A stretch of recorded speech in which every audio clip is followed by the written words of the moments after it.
ଜୟ ଜଗନ୍ନାଥ ସାଙ୍ଗମାନେ, ଶୁଭ ସକାଳ। ଆଜି ମୋର ଏକ ନୂଆ ଭ୍ଲଗ୍କୁ ଆପଣଙ୍କୁ ସ୍ୱାଗତ କରୁଛି।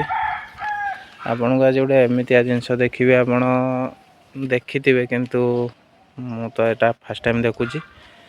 କିନ୍ତୁ ଆପଣଙ୍କୁ ଦେଖେଇବି ଗୋଟେ ଏମିତିଆ ଜିନିଷ, ଆପଣଙ୍କୁ ବହୁତ ଭଲ ଲାଗିବ। ତ ଦେଖନ୍ତୁ, ଛାତ ଉପରେ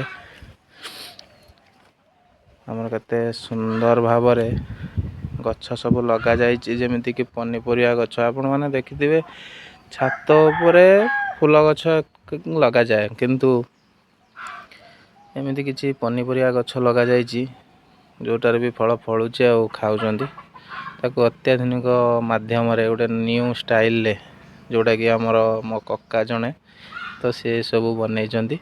ଆପଣମାନଙ୍କୁ ଦେଖାଉଛି କ'ଣ କ'ଣ ସବୁ ବନେଇଛନ୍ତି ଆଉ କେଉଁ ଗଛ ସବୁ ଲଗେଇଛନ୍ତି। ଦେଖନ୍ତୁ, ଏଇଠି ଦେଖନ୍ତୁ ଛାତ ଉପରେ। ପ୍ରଥମେ ତ ଦେଖେଇବି, ମୁଁ ଏବେ ଅଛି ଛାତ ଉପରେ। ଦେଖନ୍ତୁ ମୁଁ ତଳେ ଛାତ ଉପରେ ଅଛି। ଦେଖନ୍ତୁ ଏଠି ପ୍ରଥମେ ସେଠି ଲଗେଇଛନ୍ତି କ'ଣ, ଘାସ, ଆମର ସବୁ ଶାଗ ଗଛ ଲଗେଇଛନ୍ତି। ତାପରେ ଏଇଠି ଗୋଟେ ଲଗେଇଛନ୍ତି ଆମର ଧଣିଆ ଗଛ ଲଗେଇଛନ୍ତି, ଶାଗ ଲଗେଇଛନ୍ତି, ଆଉ ସବୁ ମନ୍ଦା କେଉଁ ଭଳିଆ ସବୁ ପରିବା, ଯେଉଁ ଟମାଟୋ ଟ୍ରେରେ ସବୁ କେମିତି ମାଟି ଖତ ଦେଇକି, ଏ ଦେଖନ୍ତୁ ବୋଇତାଳ ଗଛ ଲଗେଇଛନ୍ତି କେତେ ମାତ୍ରାରେ। ଏ ଦେଖନ୍ତୁ ଏ ଜହ୍ନି ଗଛ, ଏ ଦେଖନ୍ତୁ କେତେ ସୁନ୍ଦର ଭାବରେ କାକୁଡ଼ି ଗଛ, କାକୁଡ଼ି। ସେପଟେ ଦେଖନ୍ତୁ ବିମ୍ ଗଛ, ଝୁଡ଼ଙ୍ଗ ଗଛ ସେପଟେ। ଆଉ ଏଇଗୁଡ଼ାରେ ଦେଖନ୍ତୁ ସାଙ୍ଗମାନେ ସବୁ କେମିତିକା ସୁନ୍ଦର ଭାବରେ ଲଙ୍କା ଗଛ ଲଗାଯାଇଛି। ଏସବୁ ଲଙ୍କା ଗଛ, ଏସବୁ ବାଇଗଣ ଗଛ କେତେ ଲଗାଯାଇଛି। ଦେଖନ୍ତୁ କେତେ ସୁନ୍ଦର ସବୁ ପୁରା ଅଖାରେ ସବୁ ମାଟି ଖତ ଦେଇ ସେ ବହୁତ ପରିଶ୍ରମ କରିକି କରିଛନ୍ତି।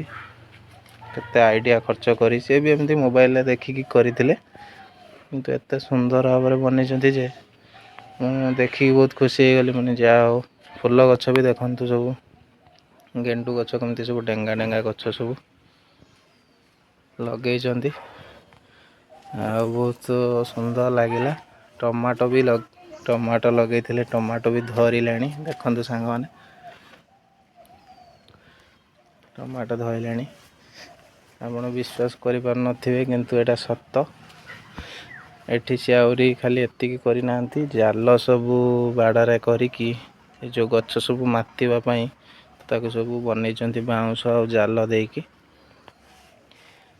ଆଉ ଏପଟେ ଦେଖେଇବି କାକୁଡ଼ି ଗଛ ଯେଉଁ ବନେଇଛନ୍ତି, ତା ମନ୍ଦା ଗୁଡ଼ାକ କେତେ ସୁନ୍ଦର ଭାବରେ, ଆଉ କାକୁଡ଼ି ବି ଫଳିଲାଣି। ଦେଖାଉଛି ଆପଣମାନଙ୍କୁ, ଆପଣ ବିଶ୍ୱାସ କରିବେ କି ନାହିଁ। ଏ ଦେଖନ୍ତୁ କାକୁଡ଼ି ସବୁ ହେଲାଣି, ସେଠି ଗୋଟେ, ଏଇଠି ଗୋଟେ ହେଇଛି, ଆହୁରି ଏଠି ସବୁ ଗଛ ମାତିଲାଣି, କାକୁଡ଼ି ସବୁ କଷି ଧଇଲାଣି। ଦେଖନ୍ତୁ, ଆପଣମାନେ ବି ଯଦି ଏମିତିକା କରିବା ପାଇଁ ଚାହୁଁଛନ୍ତି ନିହାତି ଭାବରେ କରନ୍ତୁ। ଆଉ ଏମିତିଆ ବି ହେଉଛି, ଏମିତି ବି ସବୁ କରିଲେଣି ଆଜିକାଲି। ଦେଖନ୍ତୁ ଆପଣଙ୍କୁ ଚାରିପଟେ ଦେଖାଇ ଦେଉଛି ଟିକେ। ଦେଖନ୍ତୁ ଏଇଟା ମୁଁ ଏ ଛାତ ଉପରେ ସିଡ଼ି ଘର। ତ ଭିଡ଼ିଓଟି ଆପଣଙ୍କୁ କେମିତିକି ଲାଗିଲା, ଆଉ ଭିଡ଼ିଓଟି ଯଦି ଭଲ ଲାଗିଥାଏ ନିହାତି ଭାବରେ ଲାଇକ୍, ସେୟାର, କମେଣ୍ଟ କରିବାକୁ ଜମାରୁ ଭୁଲିବେନି। ରହିଲି, ନମସ୍କାର, ଜୟ ଜଗନ୍ନାଥ।